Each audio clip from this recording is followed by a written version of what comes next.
We are 1 week removed since the Giants hired Bob Melvin as their next manager, and still the conversation going to center around the new era of baseball in San Francisco. Welcome to another edition of the Kerry Crowley Show, whether you're watching on YouTube or listening on Spotify or wherever you get your podcasts. Really appreciate you tuning in. This week, I sat down with Roger Munter of ThereRGiants. He writes the tremendous Substack, and we talked all about the hiring of Bob Melvin, what it means for the San Francisco Giants, the positives, the negatives, how it impacts the future of the organization, and what it means for the direction of the organization. So I know I did an episode last week on Bob Melvin, but come on. This is the new manager of the San Francisco Giants.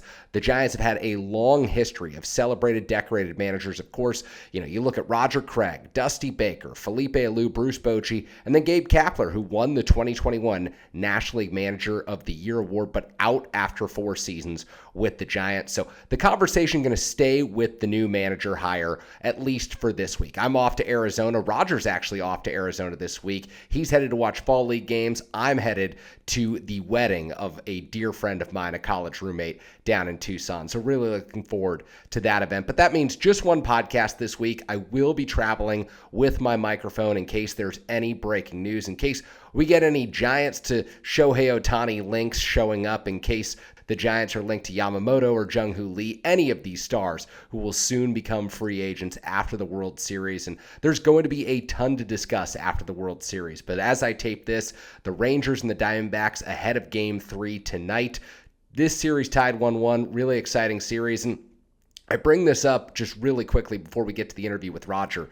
Diamondbacks won 84 games this season, and yet I keep going back to that series that the Giants played against them in September, where they looked like such a superior team, where all that speed, all that young emerging talent was on the field. And to me, they did not look like an 84-win team. They were hitting their stride at the right time. And that, to me, is one of the reasons we see the Diamondbacks in the World Series right now. It's not about how you perform over the course of 162 games. Of course, that's what gets you into the postseason. But it's how you perform when it matters most, September and then October. And you look at the Giants when it mattered most, August, September, they were dreadful this season. So to say that they need to make some significant changes, of course, they've already made one with the manager, but that is the first of many that need to be made this offseason. So with that, I will get to the interview with Roger. Thank you so much for listening to the Kerry Crowley Show. And again, back next week with more episodes looking at, let's look at some player personnel. What could the Giants do this offseason to load up this roster and contend in 2024? Thanks so much for listening. Here's Roger. Roger, a lot has happened, as has been the case a lot this offseason when we've been recording these episodes, but a lot has happened. I mean it this time, since the last time we talked to each other. And hey, the Giants have a manager we all recognize. How about that? I have seen that man hit home runs at Candlestick Park. What more do you want to recommend a guy? Exactly. If you can hit him out of Candlestick, you can manage the San Francisco Giants. I think that's the way it works these days. But interesting hire in Bob Melvin for sure. There's a lot to like, and I'll get to my fear later on. Have you actually covered Bob? I know you certainly worked when they were playing against the A's. Do you know him much at all? So I know Bob from a number of different press conferences and sitting in the dugout and chatting to him a number of times, but there's zero chance Bob Melvin, if he saw me on the street, would say, look, I've seen that person before, because as major league manager for 20 years, I think he come across a couple thousand reporters, and I was one of the people who maybe covered him a dozen to 24 times. So I did write, though, back in 2019, after the A's got eliminated from the wild card round by the Tampa Bay Rays. They were the home team that year. I think they won 97 games. I wrote a column that a lot of people with the A's organization kind of took issue with, and that was saying, hey, it might be time for Bob Melvin to go elsewhere. And a lot of people at the time were saying, no, Melvin's the perfect fit in Oakland. This is where he's meant to be. But the A's had great team after great team, and they had not had any postseason success. And I said, look, there's so much turnover at the manager job in Major League Baseball these days.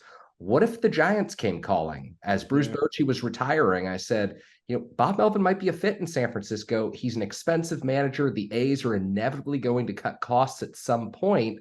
what if the Giants came calling? And that was way back in 2019. And of course, a year later, it was the Padres that came calling. But Right. nonetheless, I mean, he's someone who deserves to be a major league manager. He's one of the probably top 10, 15 in the game right now. I wonder, with that lack of postseason success in Oakland and the way the Giants want to build this organization, kind of emulating some of the things that the A's did, if we'll see that trend creep up in future years. I mean, I would imagine they just they hope to get to the point where they can worry about that, right? Exactly. Yeah. Let me ask you That's a question, Kerry. What from what you've seen, what you've been around, what is the actual importance of a manager? Where are the points, the pressure points where a manager can make a difference? Because this is something that I've always I like managers as sort of vibe salesmen. Roger Craig was the greatest example of that, Dusty Baker. But what do managers actually do to help kind of grease the wheels of success?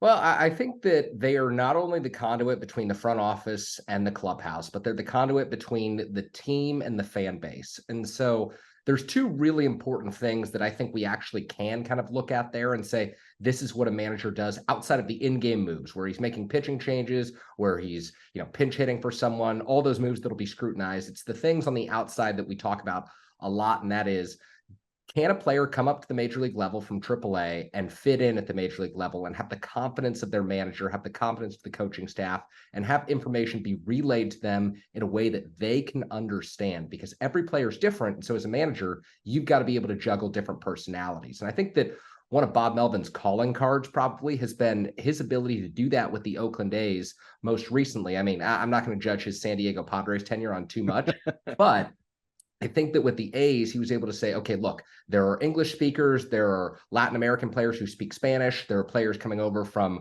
Korea and Japan from time to time, and the circumstances for every player adjusting to Major League Baseball are always different, but you want to make sure that you can bring everyone together in a cohesive way to where everyone feels confident and understanding of their particular role on the team. You're only going to have 5 starters in a rotation, 9 players in a lineup on a given day. And so it's making players feel that they can succeed in their role and helping them understand their role, regardless of what their background is. And then be the messenger to the fan base. And this is something that I think that Gabe Kapler Giants fans either A, weren't going to accept what he was going to say, or B, Kapler didn't do enough to make himself a little more, I don't want to say likable as a person, because I thought he was likable, but I think someone who was an everyman to every person who was understanding the team. Gabe talked a lot about the nuances of the game, and he was able to explain strategy really well. And at the end of the day, people just want to hear how it is.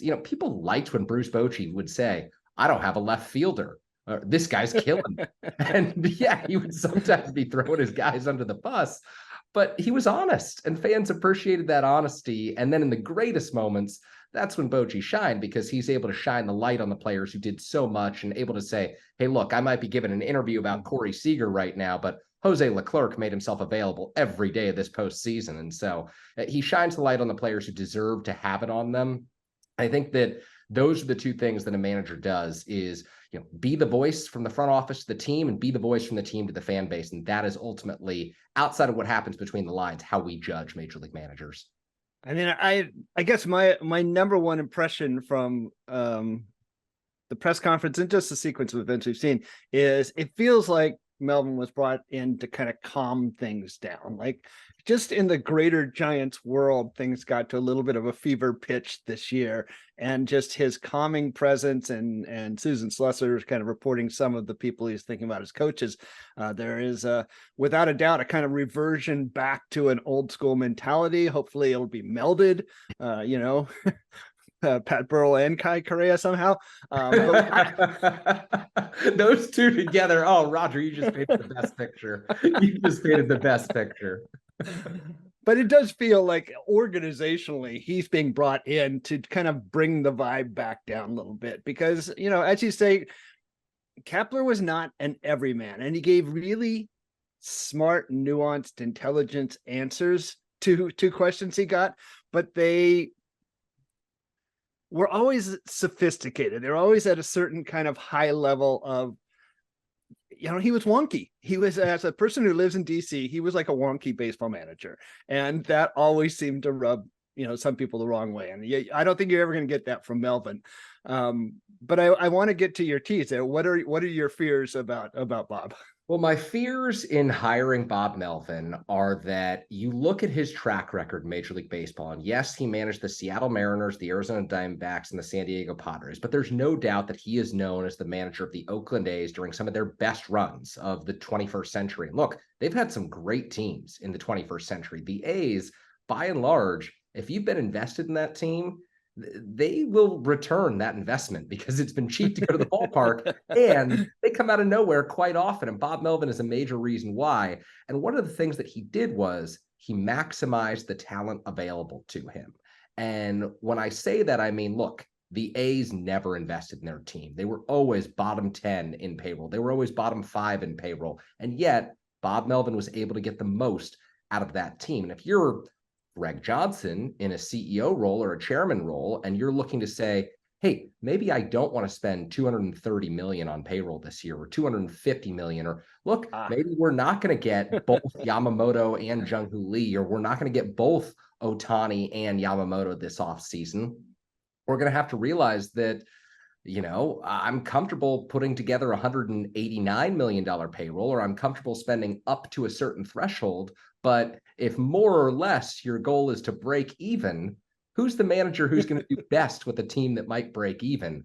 Bob Melvin might be that guy. And that's not to say that Bob Melvin can't manage a team of superstars, but he's had one team of superstars. We just saw how that team did. And so I wonder if the Giants are trending toward, now that the A's are leaving the Bay Area, more of an A's model. And that worries me because they'll always say, oh, we'll spend more than the A's. We'll do this better than the A's. Mm-hmm. But ultimately, if their philosophy is like the A's, that's not going to sit well with Giants fans.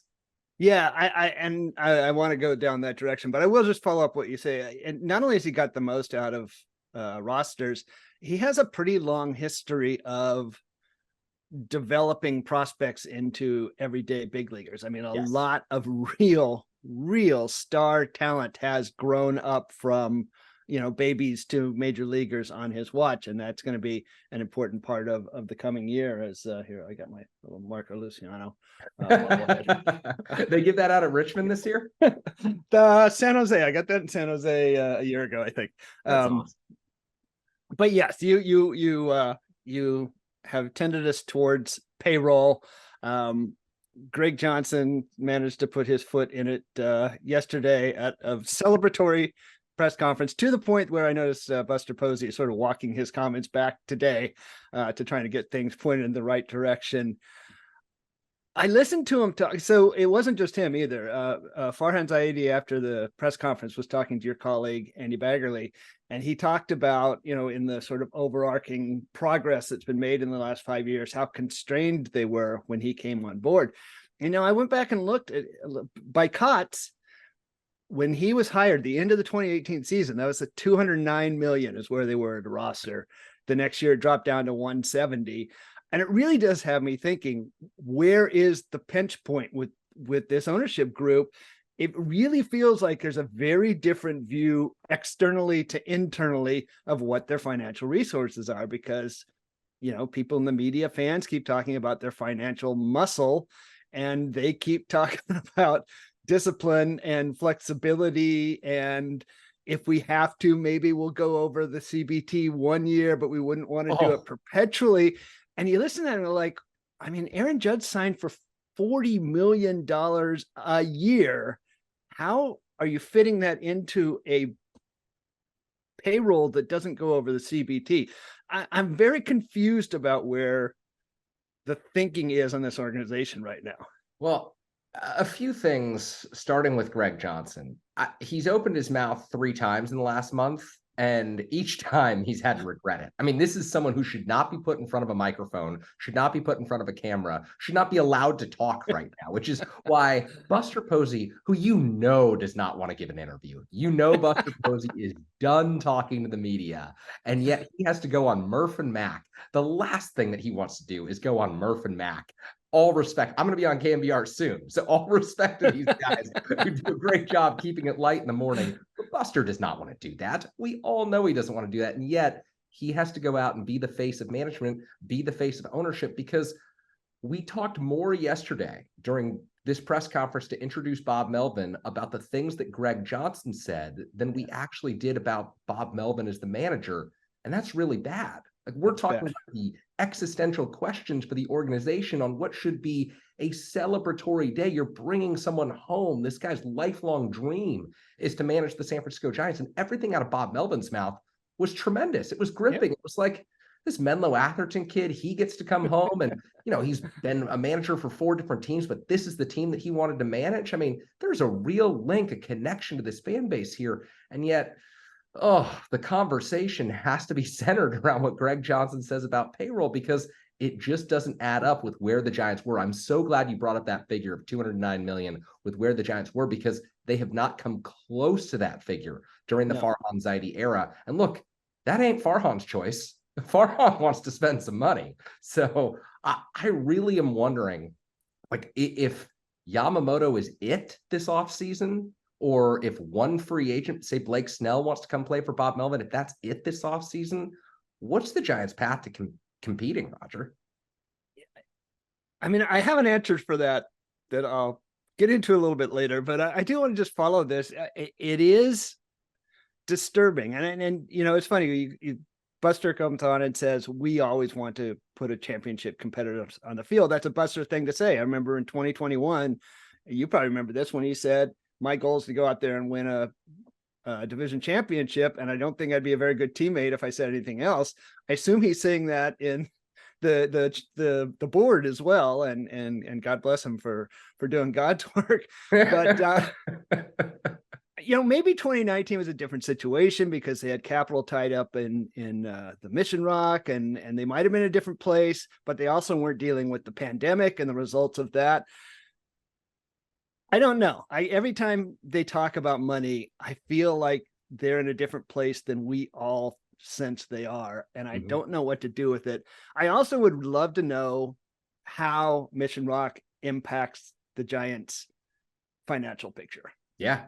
In my impression, it absolutely should be part of their financial resources, because and what they won't get any reward for this, but Giants fans are kind of the investors in that project, right? They put the money in, they put the wealth in, and at the same time, a financial burden has been being put on Giants fans because of the parking situation now. So it's our role is worse because that thing exists. It was funded by money essentially put in by the fans in that great early period. It should be part of the baseball revenues, I'm thinking, but I have no idea if it is. I have no idea. And that is the story. Like, if I was still on the beat, it would be my mission to try and tell that story. No pun intended with Mission Rock. But that would be the rock that I'd go back to that throughout the season, because it's the most important looming question over the San Francisco Giants right now is how much money do they have to spend? And realistically, what are they comfortable doing? Because I wonder if this year at the trade deadline, there were opportunities for the Giants to potentially add someone whose name wasn't AJ Pollock. And if they said, look, realistically, we could add someone, we'd have to take on salary, and we're not going to probably win the World Series. It may get us to the wild card round, but now we're seeing what happens when you just get to the wild card round. When you just win 84 games, anything can happen in the playoffs, which is why it's so important to get into the playoffs and be willing to spend that money at the trade deadline and be willing to gamble on your team, because up until the deadline, this was a Giants team that deserved the addition. And I don't care, if they were mortgaging part of the future, it's tough to look those guys in the eyes in the clubhouse and beat Gabe Kapler, beat Farhan Zaidi on August 2nd and say, hey, we got you AJ Pollock. Like, that is really tough to do. And I wonder if finances influence that. And that's now an open question because of the way they talk about this team. Yeah, and the other thing, of course, he made reference to teams spending big, not getting much return on that investment, which, of course, looking at the Mets, looking at the Padres, except, we also look at Texas in the World Series. Texas went from 100 losses to a World Series team in 2 years by spending. And Yeah. they have had good player development. Josh Young is a great player, but they spent their way from one of the worst teams in baseball to the World Series in 2 years. It has to be smart. You got to find the right people. And yet some of their spending has turned out badly. Jacob DeGrom is not pitching in this World Series. So you can't unilaterally say that spending money is a bad idea. The way they focus on, the way Johnson focuses on developing talent when he talks bothers me because I'm a player development guy. I believe all in this. I think the path forward is, Marco Luciano, Kyle Harrison, Logan Webb. These guys can come up big. You can turn around quickly, but are they then going to be committed to building up from there? Because we've seen teams, Pittsburgh Pirates, who get a great wave of talent from internal and then never spend on top of it. Don't get over the hump. It all disappears and you're right back at the bottom of the mountain again. And it doesn't feel like the organization ever went anywhere. So that, I hope, is not the player development vision, that we're going to get into a window and then let them go be rich somewhere else, because that is not going to placate the fan base for sure. And who's got more experience with that philosophy, with that way of doing business than Farhan Zaidi and Bob Melvin? Right. Because they came with it from across the bay. They understand how Billy Beane and David Forst had to operate under John Fisher and the various owners that the A's have had who didn't want to spend money. They know that their job is to make the most out of the least. And so that's my fear moving forward. It's like, if Marco Luciano is great, 2 years from now, if the Giants are middling at the trade deadline, you don't want to hear about a Marco Luciano trade package. You want to hear about a Marco Luciano extension. You want to hear about a Kyle Harrison extension. And then you want to hear about the next wave of guys coming through the farm system, because I have total confidence in Michael Holmes and drafting these guys. I think that we've seen the Giants player development system. And Roger, you know this better than anyone, covering it on a day-to-day basis. The farm system is in good shape, in my opinion, because of the way they've drafted. And maybe it's not in great shape, but I think that they can get there. And I think that they can get there with continued commitment to it. And now the question is, will they commit to it? But yeah, I do want to hear your perspective on the farm system, because it's far more informed than mine. I was just reading something the other day because I was doing some research, and I was looking at Eric Longenhagen's Giants list this year. And he said something really funny, but it resonated with me, which is, are the Giants good at developing pitching or not? Because every year you got these big pop-up guys kind of from down below in the draft, whether that's Hayden Birdsong, Mason Black, Kyle Harrison, frankly.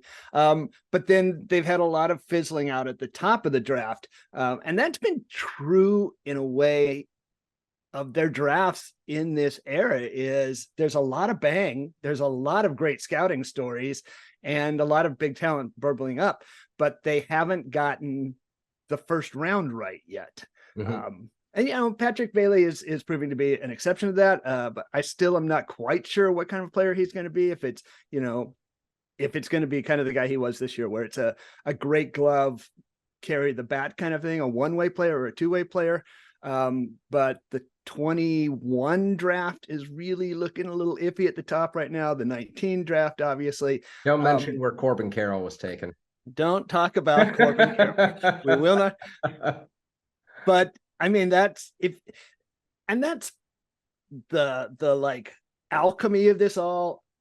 Corbin Carroll is one of those guys who's kind of like Buster Posey, who transforms the dugout. You can do all the scouting in the world and think kind of a kid, but I think organizations that get those players stumble onto them more than you don't know that about an 18-year-old.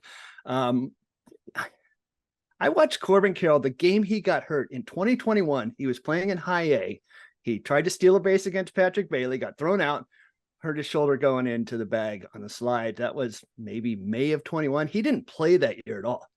At that point, he's a 19-year-old, maybe missing an entire year of high A. 2 years later, he's a runaway rookie of the year and a legitimate MVP player. That's remarkable. So whenever you talk about farm systems, you have to understand that there's so much room for variance within them, because I mean, Bryce Eldridge is a guy who gets really rave reviews. You could imagine a world where as a 19-year-old, he maybe gets to AA next year and like explodes. But you can imagine a world where it takes a lot longer, where injuries happen, where development slows. Guys can just zoom, as we saw this year from Atos and Bailey, or they can get slowed by any number of things, whether it's injury, whether it's mental, whether it's emotional. All kinds of things can slow guys down and speed guys up. So you never quite know. That's why you got to build up tons and tons of talent. When I look at the farm system, it's in pretty good shape pitching wise, I think. There's a lot of arms that are getting to the top. It's much thinner now after the group we saw this year, position player wise. There's, Victor Barracuda blew up this year. He really had an impressive year this year. He's probably the only guy I think in AA or AAA, not on the 40 man, who's right on the radar at this point. Grant McCray, I think, is still a really good player. Iverson Arteaga is an interesting player. It's pretty thin after that. So the position player play, it was good to see them devote a draft to position players, because that was clearly where the thin side of the farm system was. Arms, they've got a good amount of depth for sure coming up at this point. Yeah. And as somebody in their front office said to me recently, you just stack those guys up and you see kind of what comes out of it at the end. But I like where they are pitching wise. I hope this year was the beginning of more robust hitting in the organization.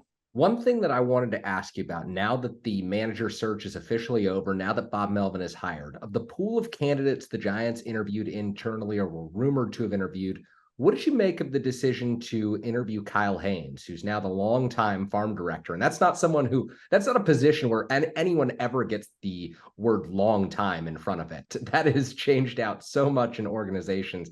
Kyle Haynes, now the longtime farm director of the San Francisco Giants, after managing in the lower minors. What did you think of that, knowing how important the prospects are next year? Was that actually confirmed? Because I did see it around, but I wasn't ever sure if it got confirmed. But I saw his name come up a couple of times, and it really caught my eye. And in part because you would hear people this year talk about, well, Pete Patil is going to kind of clean that area out and bring in all these other people. And I think that was just informed by, there's a new guy here, he's going to bring his own people. I'm like, I think they really like Kyle. I think Kyle does a really good job, and I think they really like him. And people, but I think we do have some proof here. They kept him. He's one of the few people that go back to the old regime. They think he's doing a really good job, and interviewing him for even a spot on the big league coaching staff, which may still be in play. I think it tells you something about how good a job they think he's doing developing players. Kyle's a really interesting guy. He has kind of some old school nature to him, but he's also really creative in how he thinks about players and usage. After he left the Giants, he went to Cleveland for a very short period, right when they were renovating that front office and how they think, and became, an organization that's at the forefront of pitching development. And he's told me that was a really important part of his career, and I think influenced his thinking. He's very progressive in some ways, but he also really cares about, the person and the player. So I think part of that is about player development, just like Pat Burrell is, because Pat Burrell's a guy roving around. Vogie's a guy roving around. These guys know the people in the organization. They know the strengths and weaknesses of those players. So I do think there's an eye to having people on the big league staff that know the talent coming up from the organization this year. Gosh, Bob Melvin has got to put Kai Correa and Pat Burrell on the same staff. That would be so awesome. Seeing those two standing next to each other on the foul line on opening day, getting announced next to each other. I would live for that. They have to be standing next to each other, right? Because that's the only very large disparity. And you know what? I know who I'd want as my manager, and it's Kai. I'd want Pat down in the dugout talking to all the players. I want Kai making those decisions at the top step. But Pat is a guy. I see him talking to the players. He connects with these young players well, and he has a great eye for mechanics. Like, he knows what he's talking about when he's down there. So it's interesting, because it does feel like there's going to be a downsizing to the staff. So you wonder exactly how much they're going to be relying on the sort of in-game data, the way that the old big staff did, and how much it's going to be more prepare before play during the game, which was, Dennis Pelfrey, who manages the Richmond team. That's his big thing. The work is done.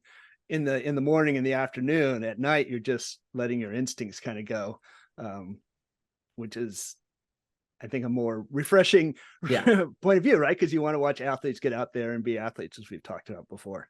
Yeah, and you want to hear about that from the person at the highest level of the organization, whether it be the front office or the manager. And now it's Bob Melvin's turn to be the messenger for the Giants. So one thing that I wanted to do, Roger, is talk about your Rule 5 series, because this is kind of the next step of the off season for the Giants, right? Yeah, absolutely. Yeah. So one thing I published my sort of start to the series yesterday, I think, and I'm going to start looking at individual players. One thing I said in the introduction to the series is a lot of the heavy lifting has been done already. Most of the people who were going to be in a standard progression, the Rule 5 decisions this fall, were added to the roster this summer. The Patrick Bailey, Casey Schmidt, that group of players, Tyler Fitzgerald, that group of players has been added to the 40-man, which means that the decisions they have to make about how to fit them on there have already been made. So I don't think you're going to see as big a group this year. I think it's going to be trimmed down. I don't want to give away my series, but right now I'm between 3 and 4 guys being added. I don't think it's going to be much beyond that, because they have already done most of the guys. I mean, Harrison was added to the 40-man and he wouldn't be Rule 5 eligible until next year. Meckler's 2 years away. So they've done this sort of building the roster. And I don't know how much they are really risking losing players right now from the org. I think there are a couple of guys that they probably will definitely protect. McRae, I think they definitely will protect. Arteaga, I think they probably definitely will protect. Beyond that, it's, look for a couple arms, I think, to maybe bolster the bullpen. I don't think it's going to be as big a group this year as last year. Interesting that Grant McRae comes up, because he is the one who is on my mind about what you might be able to do with him this offseason. If you add him, maybe you trade him, but if you keep him, maybe he flies to the majors at some point next year, because he was drafted out of high school, right? And so those things click for guys once they've been in the minors 4 to 5 seasons. And so there's no shortage of talent there. The ceiling is high, but the floor might be low. The thing about McRae too is he's a Rule 5 profile guy. Even though he has only played in high A, you could probably put him in a big league center field today. Yeah. And have him just play defense and be a pinch runner. And if you can do that, you can carry a guy, right? Because if you can play up the middle, you have a use on a roster. It's the guys on the corner that are harder to fit, throughout the year as Rule 5. So he, I think, could definitely come up and play. And I the same a little bit with Arteaga. I think he could hold his own defensively, probably. So that's a risk leaving him out there. Beyond that, those two, though, you start getting into kind of corner bats or 6 starter type pitchers. And I don't think they're really in danger of losing most of those guys. They'll probably make that, risk assessment that, like they did with Nick Avila last year. Nick Avila last year. He may get selected, but we think he'll get returned, and they're right. And he's going to be a choice again this year. He's going to be a really difficult choice, actually. Oh, interesting. So that's the series on ThereRGiants coming up this off season. One thing that I want to do, Roger, before we say goodbye here and end this show, is one final thought on Bob Melvin from me is, a few weeks ago, we were talking about how Brandon Crawford was the link from the roster to the fan base. And I don't know that that's necessarily something that every organization has to have at all times, but it's really nice when an organization has it. And Bob Melvin's from the Bay Area. He knows the Bay Area, grew up a Giants fan, played for the Giants. There are people like you mentioned at the opening of the show, you watched him hit a home run at Candlestick Park. Those memories don't go away for people. And I think with the game of baseball, because you're on screen 162 times a year, people see your face. It's not like football where you're wearing a helmet and long pants. It's very different. I think that connection matters in building back trust and loyalty. I'm glad you brought that back to that. I wanted to say the same thing before we left. My formative years as a Giants fan were a period where everybody was miserable to be there and wanted to get out. You know, Chili Davis holding dynamite on the cover of Sports Illustrated in front of a picture of Candlestick Park. That's kind of, you know, my early college years. And I'm tied to people who feel like it is special to be a Giant. The greatest thing that ever happened to this franchise was Peter McGowan buying it and bringing Barry Bonds and making it about, there's something special about being a Giant. Yes. And having that from our manager, having him talk about it's a special place for him to be, that always kind of warms the cockles of my heart. It is meaningful. It is meaningful. It's more than just a job. And I really appreciated hearing that from him. Yeah. Should we end with that? Yeah, let's cut it down at this point. All right. Well, next time there will be even more Giants news. I'm sure Bob Melvin will have hired coaches. I'm sure the Giants will have made some sort of transactions with their roster. So, Roger, thank you. Thank you, Kerry. I appreciate talking with you. I can't wait till we talk about the Ohtani signing in just a couple of weeks.